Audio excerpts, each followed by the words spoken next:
Hello, good afternoon.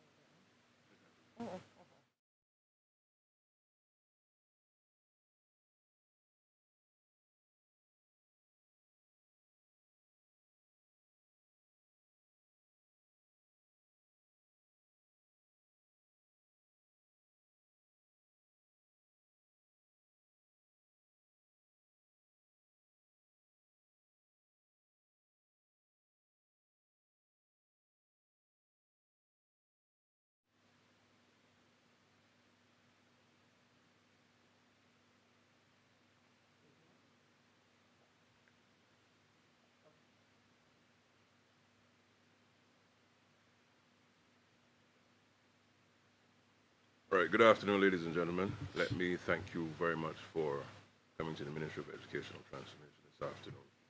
The purpose why we are here is an exciting one, and one in which the ministry. Sorry? Yes, it is. You can't hear me?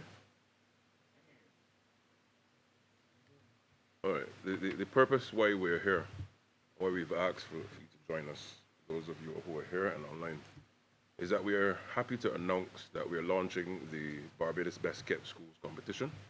And also, in addition to that, but as part of it, with the Schools Community Garden Partnership. Now, you may ask, why this, why now? Schools, of course, continue to be of significant importance, not just to the education system in the country, but schools play a pivotal role in the lives of everyone in Barbados. And there's a significant attachment in which the community places schools, where, for example, you have your children going to the school in your community. It's a major institution that we all engage with. But in addition to that, part of it now must be, as part of the transformation, particularly on the eve of our 59th anniversary as a country, the eve of our fourth year as a republic, and as we do around major occasions, you always give things a spruce up. But this is not just a spruce up. We've made a firm determination that our schools must be fit for purpose, where our children, our teachers, and those who engage with our schools must feel a sense of pride when they see our schools, when they go to our schools, when they work at our schools, when they conduct business at our institutions. And therefore, the competition, Barbados Best Kept Schools, is really to raise the bar across the board to ensure that schools in the country, both at the public side and the private side, can now use it as a springboard and motivation so as to ensure that we can now lift the standard of what our schools look like.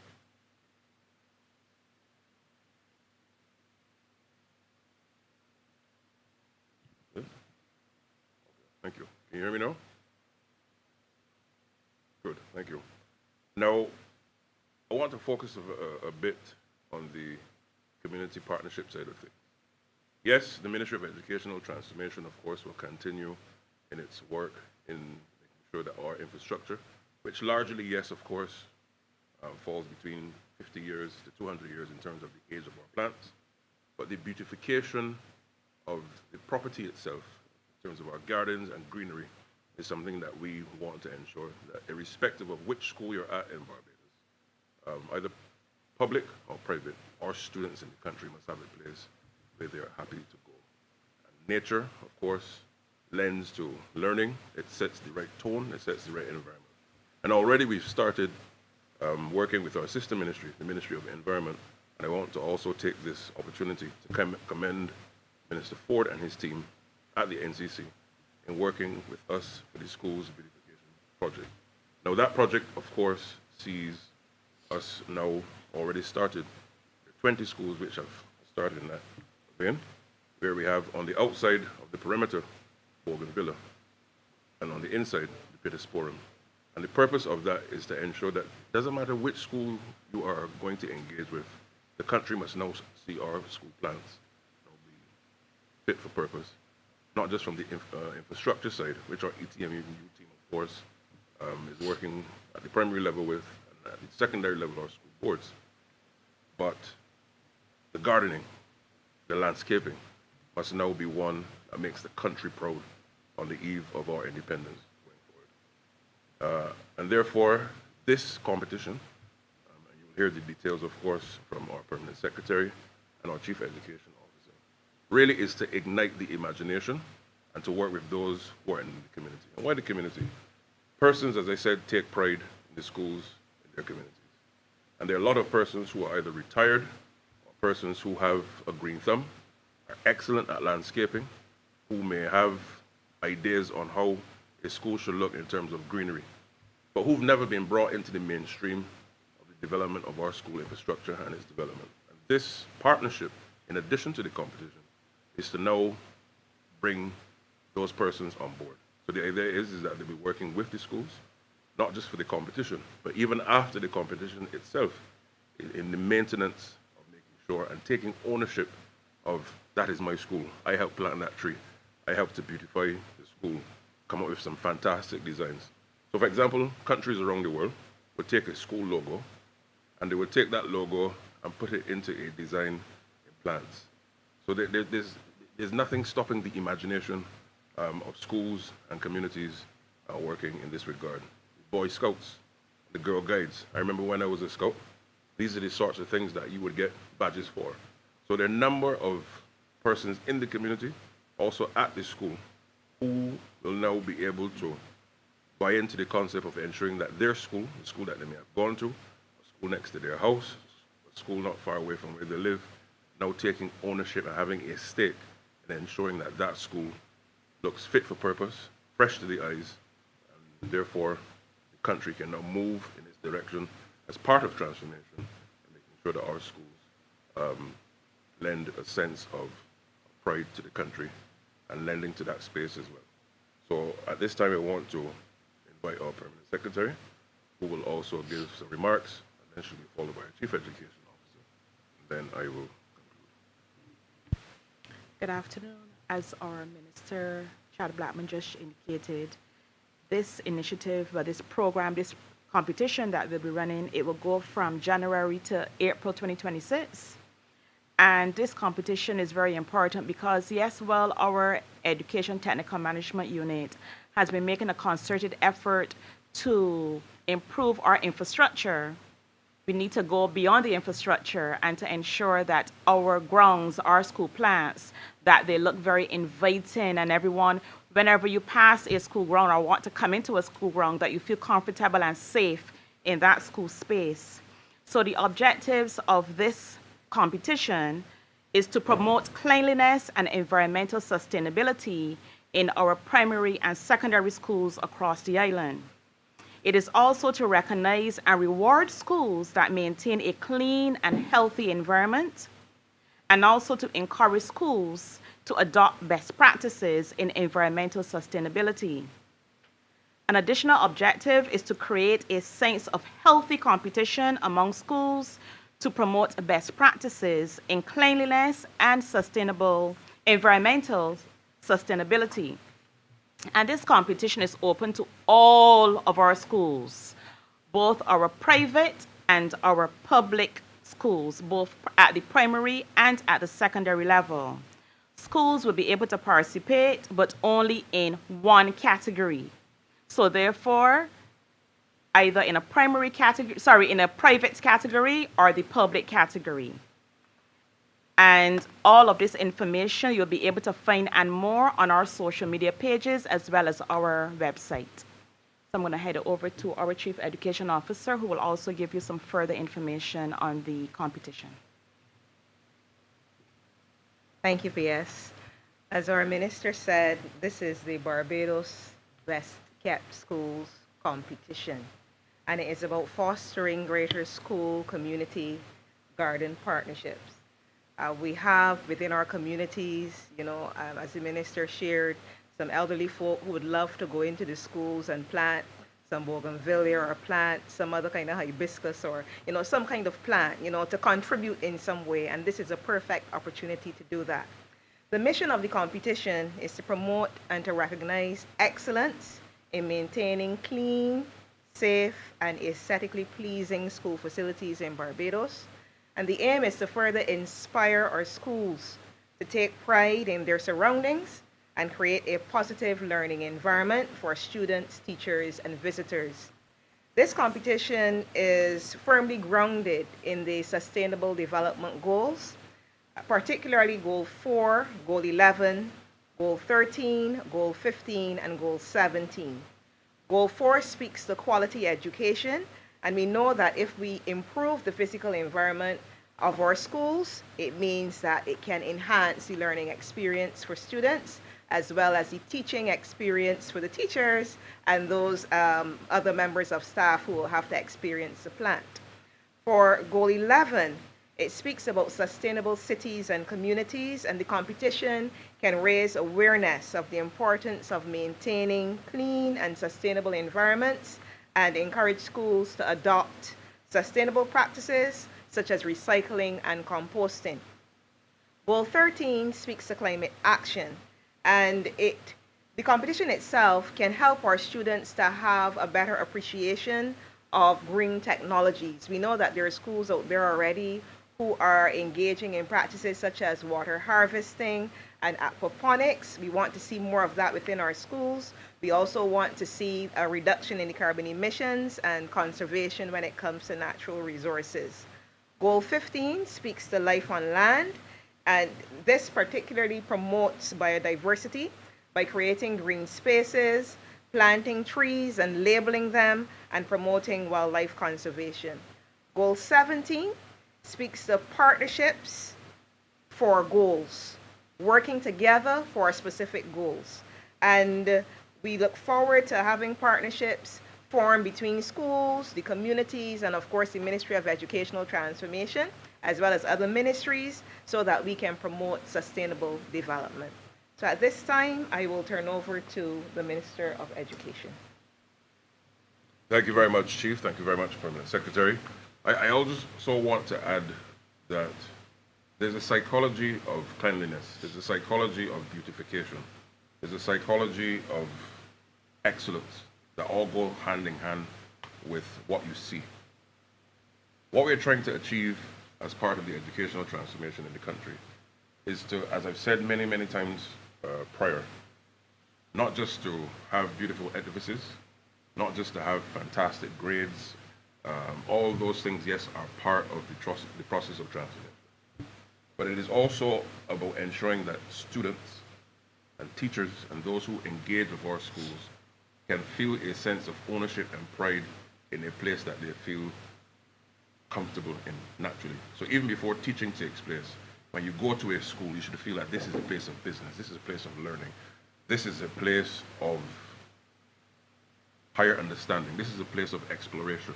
For teachers, who of course teaching is their career, they must also feel, and that is where the transformation, of course, of the plants come in, that when they go to work, of course, the quality of infrastructure, and in the past, have we had some challenges, of course, throughout the years? Absolutely. But the ministry has been and is committed in ensuring that both the infrastructure of the buildings is transformed into the future of what we believe is the acceptable standard of buildings anywhere in Barbados with respect to education. And second of all, the landscaping. If you go to a resort, if you go to a hotel anywhere in the world, in Barbados or anywhere around the world, the first thing you go to when you're about to check into a hotel for vacation or staycation, you go on the website, you go on their page, and you look to see how the hotel and the hotel room looks like. Similarly, for schools, people will feel a sense of pride when they realize that is my school. It looks like a place that I can do business, a place that I'm comfortable. So a two-pronged strategy is one, to continue the enhancement and refurbishment of our schools, to ensure that they're fit for purpose, they're resilient, particularly in a world of the climate crisis. But two, the landscaping of our schools must now be commonplace. And what we're doing through this competition is to now set a new standard. And the ETMU section here in the ministry will be rolling out a protocol shortly so as to ensure that there is a minimum standard of what the school infrastructure should look like going forward. And two, what is the minimum standard of what the landscaping of our schools should be. When we do that, what happens is that we now set in a higher threshold of excellence for what schools in Barbados must be and look like and feel like. And therefore, this is an initiative that helps to achieve all these objectives. But importantly, now, the community partnership and the garden partnership in this process is to also now, as I said, give communities that local ownership and buy-in. Because what happens when people in the community work with the principals and the teachers and the students and the Boy Scouts and the groups in the beautification of these schools on an ongoing basis, hence the partnership, no one in that community, or the likelihood, or let me put it another way, of persons wanting to vandalize a school or to paint up a school and graffiti is way less. Because why? The community has bought in. And that positive peer pressure amongst persons in the community will now be brought to bear to ensure that, yes, the school, but the community now has that positive pressure in ensuring that that school continues to be a place of excellence and its beauty. So when you go into a school that is beautiful and clean, the likelihood of littering is almost zero. As I said, there's a certain psychology. If you go to any country in the world and the country is immaculately clean, you are even more inclined to keep the garbage or the wrapper that you may have in your hand. Places which are dirty are oftentimes dirty because of its dirtiness, persons are not necessarily inclined to keep it clean. So we're now setting a new threshold of where we are going for excellence in our schools. This is our country. As I said, we are on the eve of our 59th year of independence, on the eve of our 4th year as a republic, and ultimately forging towards 60 years as an independent nation. The Ministry of Educational Transformation, and I'm supported by, of course, all of us here you see at the head table. We have determined that this is not just about transforming education for education's sake. This is about really transforming a nation through education and creating and changing a culture to prepare our citizens for the world. Our students must feel a sense of pride that you're born into a country where the government and the people take ownership and take pride in ensuring that our institutions are fit for purpose for us to be engaged in. This is how a republic deals with the future. So all of the persons you see here, those who are not here, the Ministry of Environment and all of our teams have made that determination that the future of Barbados, particularly our education, through what you see. As the PM always says, we eat with our eyes. We eat with our eyes. And our schools must now come into full fruition of ensuring that we can now have a minimum standard. One, as I said, continuing with the significant rollout of the infrastructural transformation. And I want to take this opportunity to commend our ETMU team, who has continued to work assiduously in ensuring that we can now have fit-for-purpose infrastructure. Are we changing? Are we fixing things? Yes. But it's not just about fixing. We are actually now rolling out a new mode of what schools should look like. And it will take a number of years. So year by year, we target, we fix. Are there going to be things that come up from time to time that needs addressing? Absolutely. But the vision is to ensure that we must now have that minimum threshold of excellence in what it looks like. When you look at Oceana, which was opened this year, and I invite those in the country who have not gone to the Oceana to go and visit and see what it looks like. That is the sort of future of what education in Barbados, from a physical infrastructure point of view, our schools should feel like and look like. It inspires people. It inspires parents. Parents are now asking the ministry, how can I get my child to be engaged in that facility, irrespective of where you go to school or your background. But similarly, it must not just be an Oceana.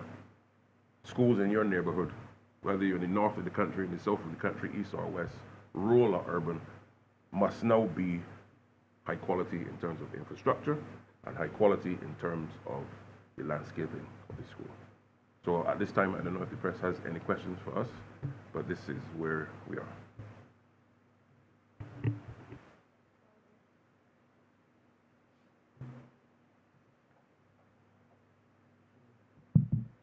Chantal, Starcom Network. In terms of the rollout, you have a set, I know you say it's going to take a couple of years for the infrastructure changes.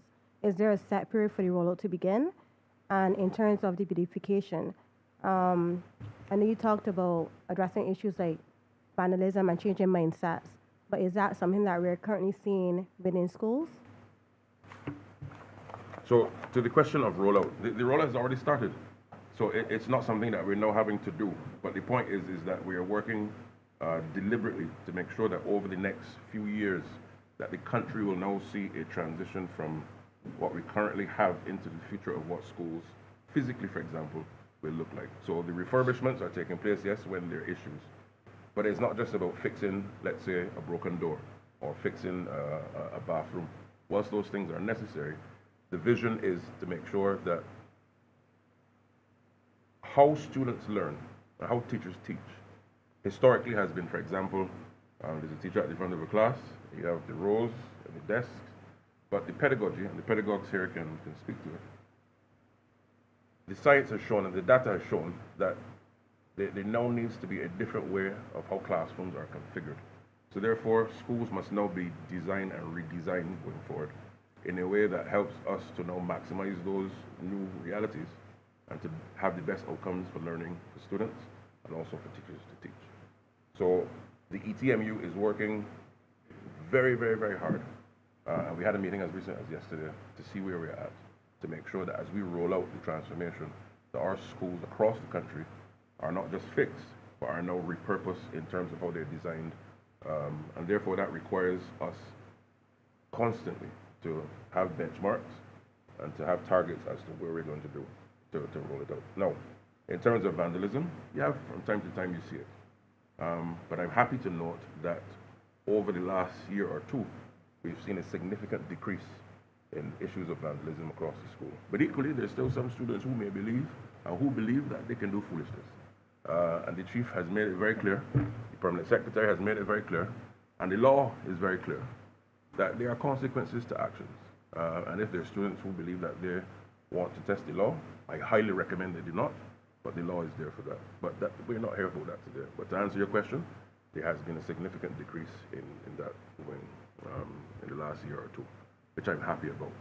But we need to get to a situation where it is at zero. And the government certainly has a zero tolerance to vandalism. But equally, as I said, there's a psychology to excellence, there's a psychology to cleanliness, there's a psychology to fit for purpose infrastructure. It is highly unlikely, not impossible, but it's highly unlikely, or the incidence, therefore, of vandalism becomes even lower when persons see a place that is fit for purpose, is clean and everything. So that's what we're trying to achieve. All these different objectives, this helps to usher us into that direction. Good evening, Sharia Brathwaite from Barbados today. Following up from the first question that my colleague would have asked, a few months ago, I remember seeing some notices on social media asking artisans or members of the public who may have ideas to help improve the aesthetics of the school to come forward with their ideas or plan. This is a part of that. I'm not sure what you're referring to.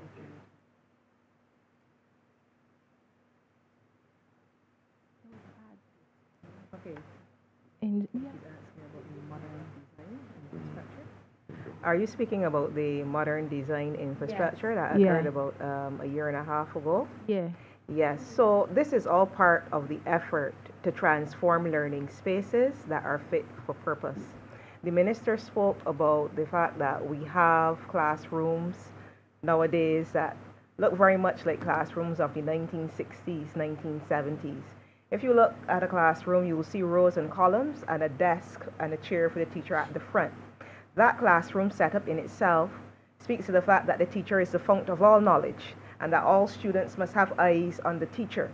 The way that education has progressed over the past 2 decades or so speaks to having student-centered learning, where students are actively engaged in the process of learning. They're not just passive receivers sitting down, listening to a teacher, absorbing everything. As a result, it will call for our classrooms to look different. It will call for our schools to look different. As you are aware, we already have structures on plots of land, which we call schools, and we can't knock down all of them to change it to what we want right now. But the design competition, elements of that will be incorporated into the refurbishment that we will look to do over the next few years. So when you're asking whether this competition is part of that, all of these things conduce to creating a learning space where students will feel excited to be to learn, and where teachers and other members of staff will feel comfortable to be in to teach. We want visitors also to be able to go to the plants, the school plants, and feel welcomed. So all of what we are doing here, all of these parts of the puzzle are fitting together to create the kind of environment that we want for our students to be the best that they can be. Remember, the theme for education transformation is Every Child Barbados, and we always strive, as Minister says, to be #1 in the world. So this is all part of that.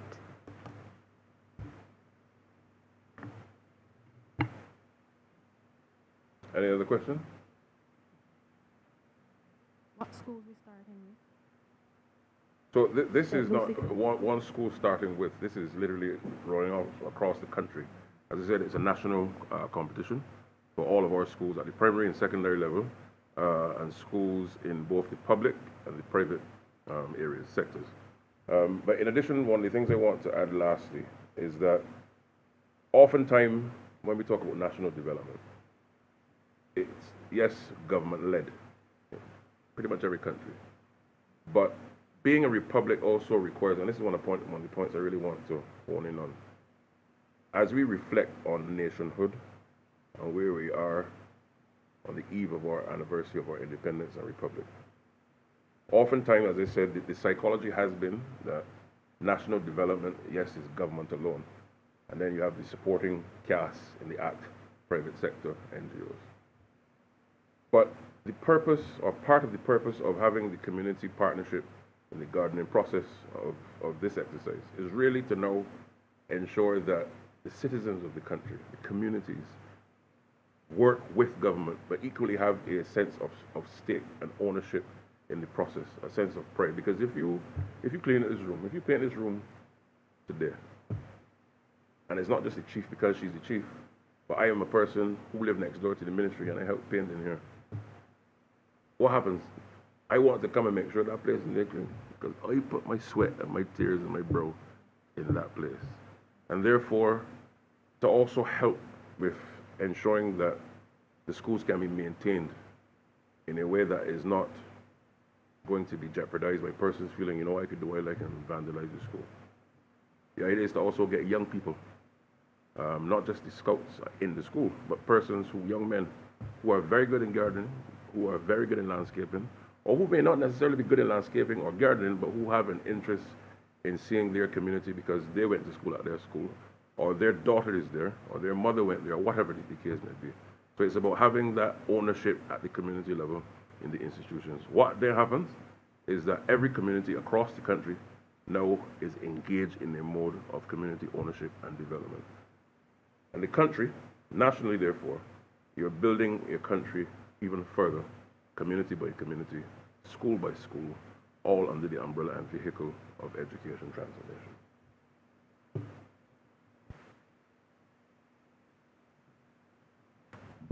The Yarra Springer Nation newspaper. At this time, can you share what the prizes are for the competition?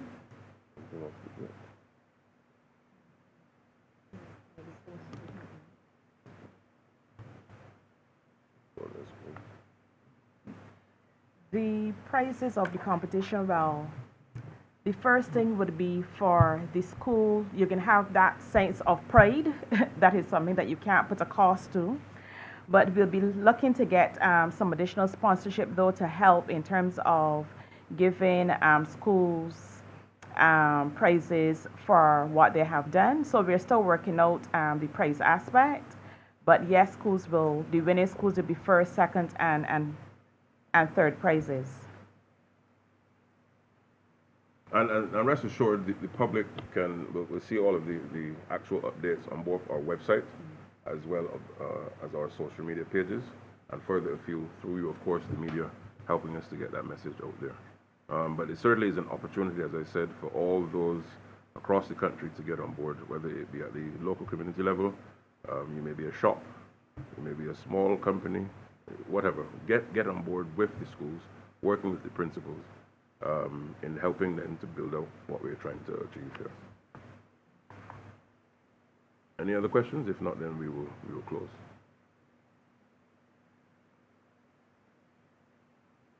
Okay, I'll take that. There none. Is there a budget for this program? How the schools getting the materials, like the seedlings or the plants? Right. So That's as you weren't here at the time when I mentioned that the ministry is working in partnership with the Ministry of Environment. So the Ministry of Environment through NCC has already been working with the Ministry of Education with its school beautification process and program. So a lot of those things are already there already. But what this is now doing is to ramp it up a bit. In addition to what government is doing, is to get now the communities involved in beautifying those schools from a landscaping point of view. So that is the idea, that is the process.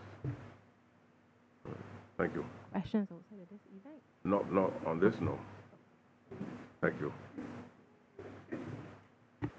Good, thank you very much.